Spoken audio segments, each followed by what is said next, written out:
and welcome back to the David67 Celtic News YouTube channel. This Tuesday afternoon, late afternoon video is a wee run through of all the news and stories surrounding Celtic over the last 48 hours, and all the news stories are as accurate as I can make them as of around about 4:30, 5 o'clock on Tuesday afternoon. In the video, we'll have a wee look at one or two deals that Celtic are said to be doing, and a wee update as best I can on a couple of other deals that seem to have been dragging on for quite some time. I think it's also quite important to say at this point I'm actually quite sceptical and doubtful regarding an awful lot of these stories and rumours that are coming up on football journalist pages, so-called transfer experts on various TV stations, and also various fan sites and football sites. I think an awful lot of them are speculation without any real basis in truth or definite knowledge, and just pointing to as examples of around about this time last week, there was a story coming out of South Korean football fan sites that Yang had signed for Norwich. That proved to be a fake story that was made up. There's similarly been quite a number of stories relating to Luis Palma over the last 12 months from a variety of Central American and Honduras football sites. And there also did seem to be quite a number of stories coming out of Turkey last season of various players on their way to Celtic and many other British clubs, and it all appeared to be agents leaking stories to journalists who then publish them on their various websites and football sites, etc. So always am a bit doubtful that Celtic's made this bid or not made this bid, and I think the great majority of all the deals and negotiations are done behind the scenes in secret. And I think all these stories of Celtic making certain bids or not making bids or stalling on things, I think quite a lot of that is simply speculation and rumour and stories created by journalists and fan sites to get clicks and subscriptions and cash, etc., which is not the case on the David67 channel. However, just a wee update on Jakob Breum. Now, Celtic may or may not have entered another couple of bids for Jakob Breum. They do seem below the €6 million, £5 million valuation that Go Ahead Eagles have for Jakob Breum.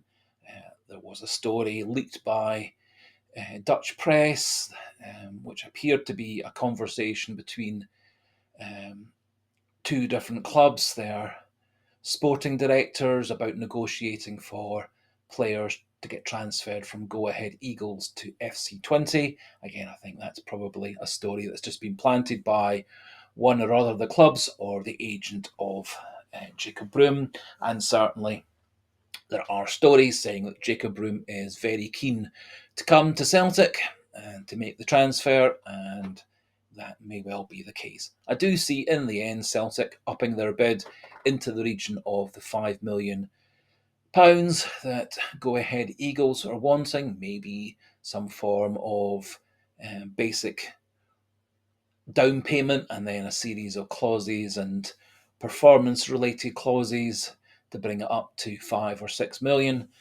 We'll see how that pans out over the next week or so. But other than FC Twente, it does not appear any other teams are actively looking at Jakob Breum at the moment.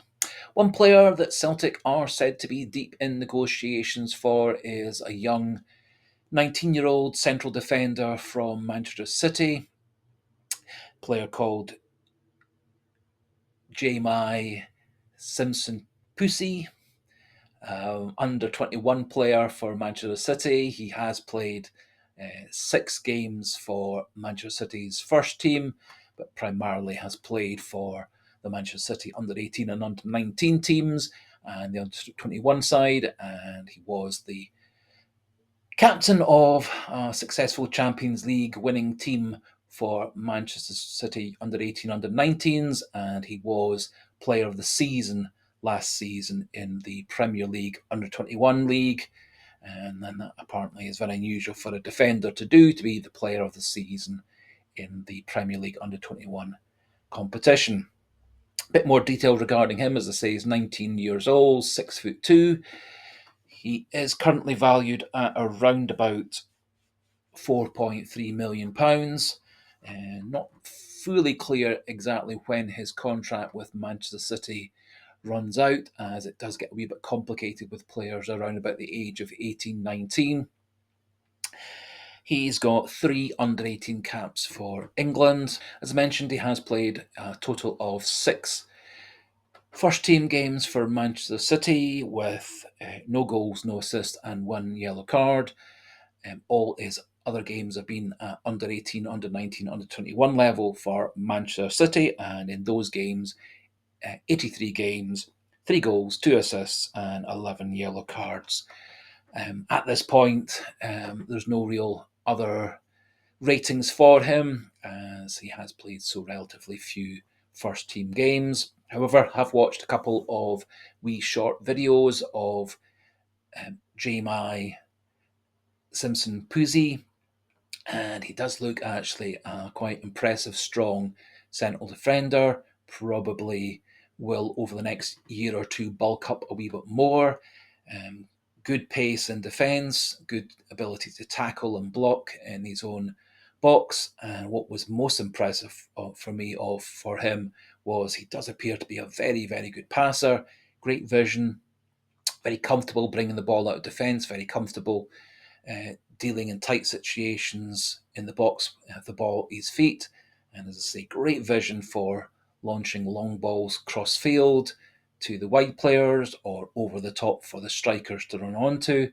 And I do think he actually would fit in very well with Celtic's system. And also, I think with that passing ability and that great vision, he could also be a player that we could even use as a defensive midfielder, even though his primary position is as centre back.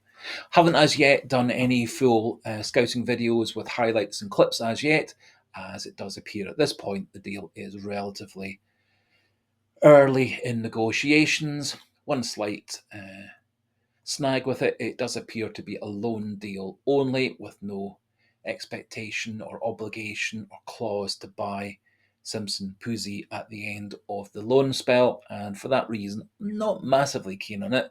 Similarly, I wasn't terribly keen on the Alex Valle loan last season, which also appeared to be a loan deal only. So I would be much happier with this deal if the plan was to sign him at the end of the season for a stated transfer fee. And with it being a loan deal only, I'm less keen for Celtic to follow through with this, even though he would be a very, very good player for Celtic. And we do have a good history of bringing in players from Man City, such as Jason Denayer, Patrick Roberts, and Jeremy Frimpong, all of whom did very well for Celtic as permanent players or simply as loan players. The other player that Celtic are said to be in negotiations for at the moment is a player currently at Liverpool, Stefan Bajcetic, a player who is a Spanish under 21 international. He has Serbian parents and so is dual qualified for both Spain and for Serbia. He is currently 20 years old, 6'1". He's under contract with Liverpool for just about 11 months more, and so his transfer fee may well come down and down over the next 12 months. The current indications are that Celtic are looking to loan him for the season with a clause at the end with a specified purchase price, which may be obligatory or it may be optional for Celtic to action that clause. His current valuation with transfer expert sites is £7.8 million.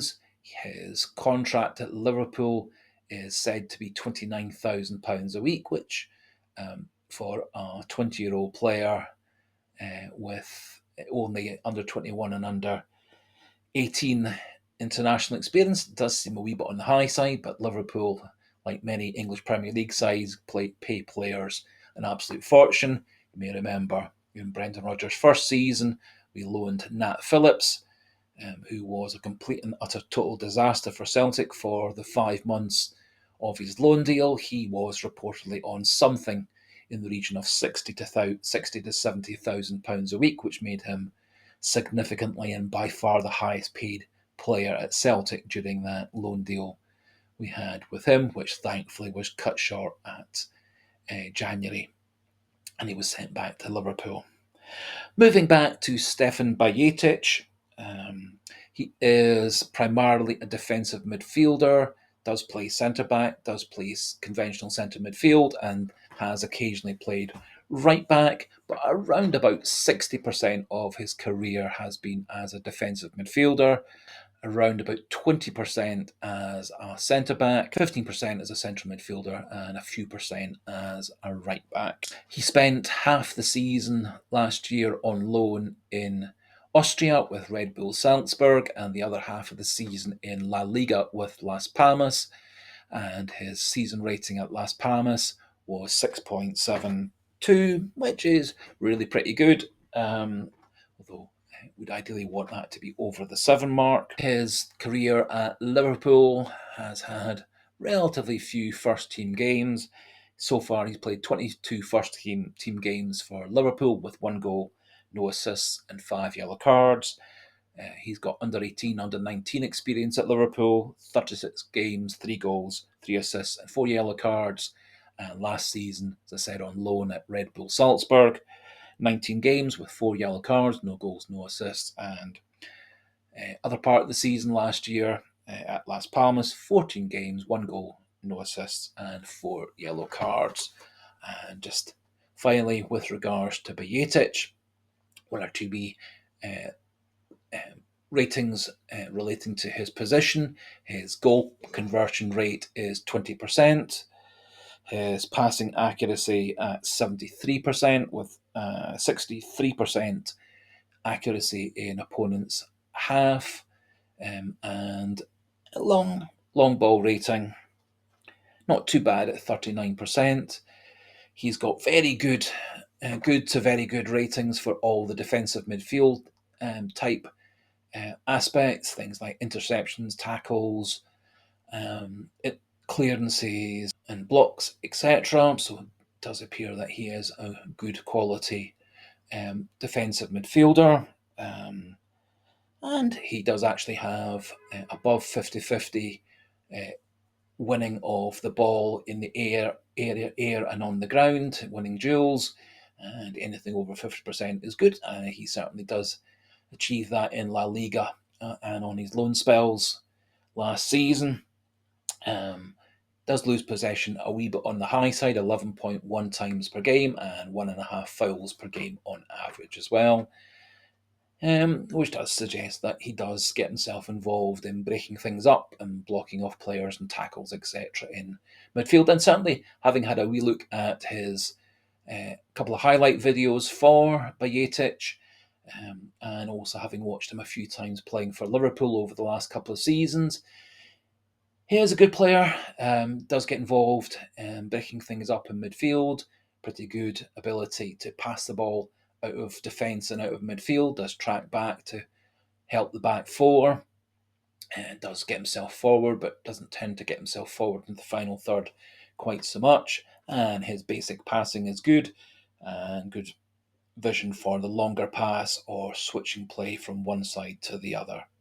And again, haven't done a formal video for Bajcetic, but if that deal does progress further and further, I will do a wee video about him in the future. Also make mention of the fact that he appears to be injured at the moment, although it was a wee bit non-specific as to what the injury was, and so he's not currently on tour with Liverpool in Asia. And it's thought that any deal for Bajcetic would go through once Liverpool are back from that tour and back at home in Liverpool. That is thought to be, as I said, a loan to buy deal, and as his contract is running down over the next 11-12 months, it could well be that the eventual buy clause price isn't as near as his current 7.8 valuation, but we'll see whether that progresses, and if so, what the eventual deal turns out to be. However, I do think both Bajcetic and Simpson-Pusey are both players that could easily fit into Celtic. And if the deal is to bring in Bajcetic on a loan to buy scheme, I would be much keener for Celtic to pursue that one. No other major news stories as far as I can see as of late Tuesday afternoon. And as we go, just a wee polite suggestion. If you are new to the channel, not yet subscribed, please do click that subscribe button. There is a wee poll on the channel at the moment with regards planned starting off live streams sometime in the next week or so. There's a wee poll that just asks whether you prefer that on a Monday evening, Thursday evening, Friday evening, or another evening. At the moment, Thursday evening is leading the way, and that makes a lot of sense because that would give us a chance to reflect back on the midweek game on the Tuesday or the Wednesday and look forward to the weekend game on the Saturday or the Sunday. So I kind of think Thursday or Monday both make a lot of sense, and both of them do fit in to my other day-to-day type routines and responsibilities. Do feel free to use the comment section for your own thoughts on the Breum deal and the proposed deals for Bajcetic and Simpson-Pusey and any other Celtic issues. Do pop those into the comment section for a nice wee chat, debate, thought sharing amongst like-minded Celtic fans. And so until the next video, goodbye and hail, hail.